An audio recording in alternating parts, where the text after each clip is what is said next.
What is pitch? Pitch is subjective. It varies from person to person, ear to ear. Some individuals have perfect pitch, which allows them to locate individual notes.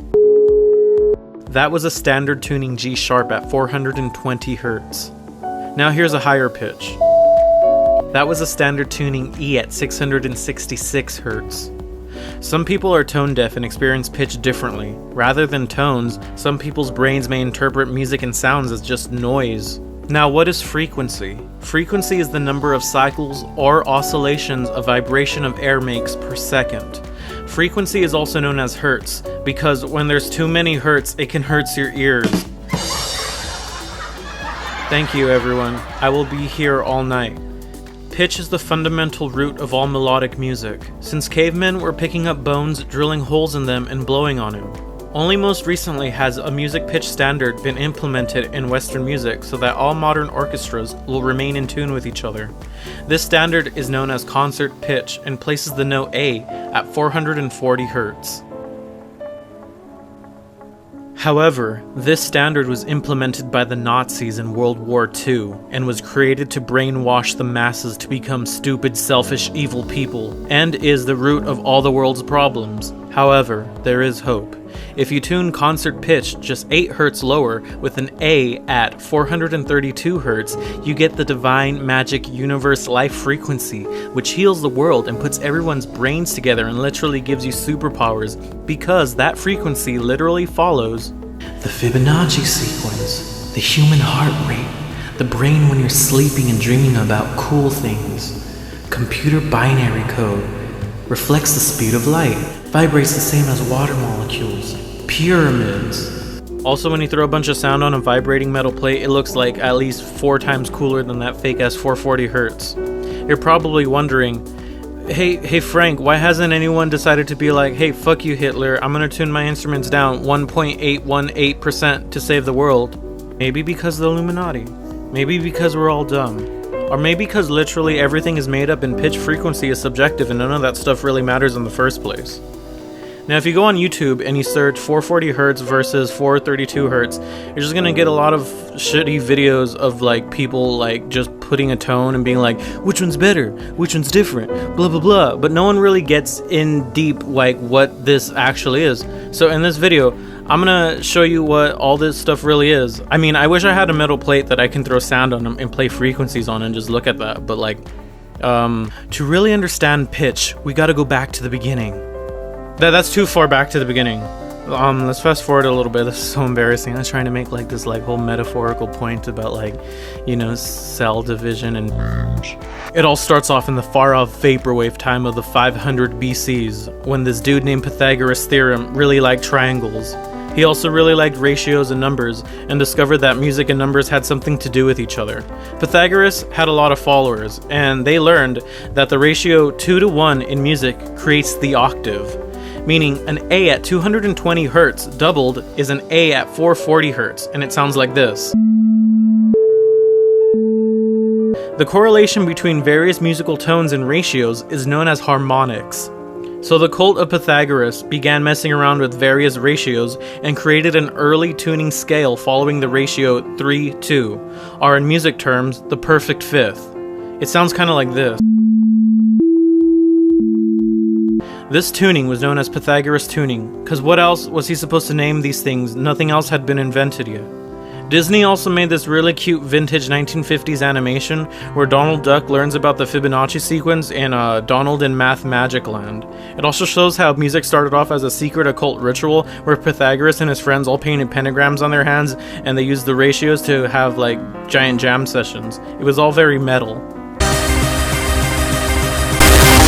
Then a bunch of stuff that nobody cares about happened, like religion, burning of the pre-internet, internet, Alexandria, Dark Ages. There's no correlation between any of that whatsoever. And then the whole Renaissance thing happened when people were like, hey, instead of just saying everything is magic, let's find out what the fuck this magic really is by using numbers. This French dude named Marin Mersenne wrote this book called Le Harmonie Universelle, or The Harmony of the Universe, in 1637. In this book, Marin created Marconi's law, named after himself because literally no one else had invented it yet. Galileo tried to do it first, but he couldn't prove it, and then Marconi found these following rules, and then he wrote them down. Long string equals longer pitch. Short string equals higher pitch. Less tension equals lower pitch. More tension equals higher pitch. Thick string equals thick pitch. Skinny string equals skinny pitch. He also found out how to calculate fundamental frequency using this equation.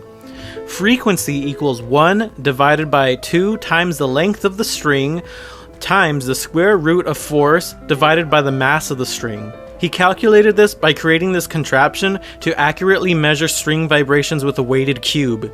His discoveries literally helped create the piano and the violin. These laws were scientific rules in order to find the number of oscillations of a stretched string, or the frequency of a string. In 1711, the tuning fork was invented by British trumpeter John Shore.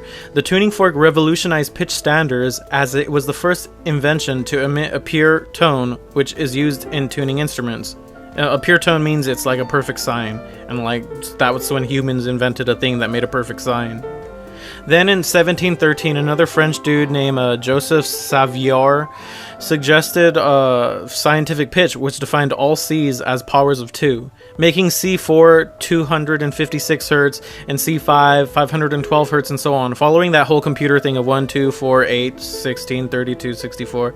In scientific pitch, an A4 would be roughly 430 Hz. Coincidentally enough, the first ever tuning fork John Shore gave to German Baroque composer Handel was a C at 512 Hz, following the scientific tuning. During the 18th century, pitch varied from composer to composer and city to city. Oddly enough, pitch is also affected by region due to temperature. Colder climates makes pitch sharper and higher, while warmer climates make pitch flatter and lower. So the warmer the climate, the more likely composers would have a lower A4 pitch than colder climates. Then in 1815, all the kings and queens of Europe met up at the Congress of Vienna to discuss European peace after Napoleon got all crazy on everyone. Tsar Alexander I of Russia was all like, hey, in Russia, everything's cold, make the orchestra sound brighter. And then all the other kings and queens were like, yeah, make the music sound brighter. And since we have to listen to people with more gold than us, all the composers began shifting their pitches up to meet the expectations of their divine masters. In 1858, France was the first country to impose a standard tuning law. With the help of 7 composers, 2 physicians, France found all of Europe tuned between 432 Hz and 456 Hz. Then in 1859, France officially decreed A4 to be 435 Hz, as it was a standard for all their music conservatories and music schools. Then in 1884, an Italian composer with a fancy hat named Giuseppe Verdi was all like, hey, I'm gonna standardize A at 432 Hz in Italy. Verdi was famously quoted as saying, what we call an A in Rome is a B flat in Paris, because Italy is lower and hotter than France, geographically. He chose 432 Hz as it was closer to scientific pitch, sometimes known as the philosophical pitch, that would place C at 512 Hz. This later led to the first international meeting to discuss pitch in Vienna, again only this time in 1885, where all of Europe chose A at 435 Hz because that was a good medium. From this time to the beginning of World War II, most concert pitch was tuning A from 430 Hz to 456 Hz depending on climate and composer's mood. This is where things get kind of weird. In 1925, the various American music instruments manufacturers began producing instruments with their tune being at 440 Hz. This later led to the American Standards Association to confirm that 440 Hz as the American standard in 1936. Then in 1937, the US federal government began broadcasting a 440 Hz tone over the radio.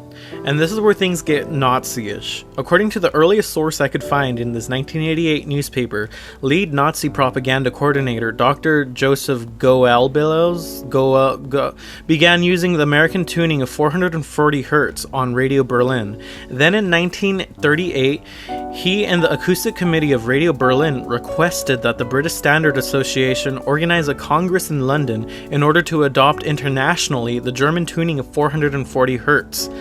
They did this by asking as many European countries which they preferred. If the country preferred 432 Hz, they didn't invite them to the meeting. Then in June of 1939, they announced the new frequency of 440 Hz as the international standard. Then literally 2 months later, World War II started and they all started killing each other. After the war was over, jazz took Europe by storm, and the US shipped a bunch of 440 Hz manufactured instruments to Europe. Because of the surplus of American instruments in 1953, London summoned another congregation of music experts who favored the 440 Hz tuning and formed the International Standardization Organization and made 440 Hz the official tuning of the world. In fact, according to the Casual Opera Goer's Guide, the National Bureau of Standards broadcasts a 440 Hz tone on the radio on 5 different radio bands all throughout the United States and the world. So you see, kids, it's not the Nazis who invented the demonic 440 frequency standard, it's actually the capitalist American instrument manufacturers in the 1920s. Now, I'm not saying there's a global conspiracy to brainwash the masses, or even more terrifying, literally everyone in the world doesn't know what the fuck they're doing and everything is random chaos, but pitch frequency is subjective and varies from person to person, so one tone is unique to each person who hears it. Personally, I tune all my acoustic instruments to 432 Hz because I like the flatness and it just feels better on my throat strings when I sing to it. The only problem I find is most DAWs are factory set to 440 Hz, so it can be kind of tricky detuning all your VSTs and drum samples to match 432 Hz, but don't worry, I'll show you how to do it. Since frequencies are all just math, it's just easy to lower the math to get a different math. In Audacity, all you gotta do is lower the pitch by negative 1.818% or negative 0.32 semitones, and you turn your 440 Hz piece into a 432 Hz piece. Thank you so much for watching.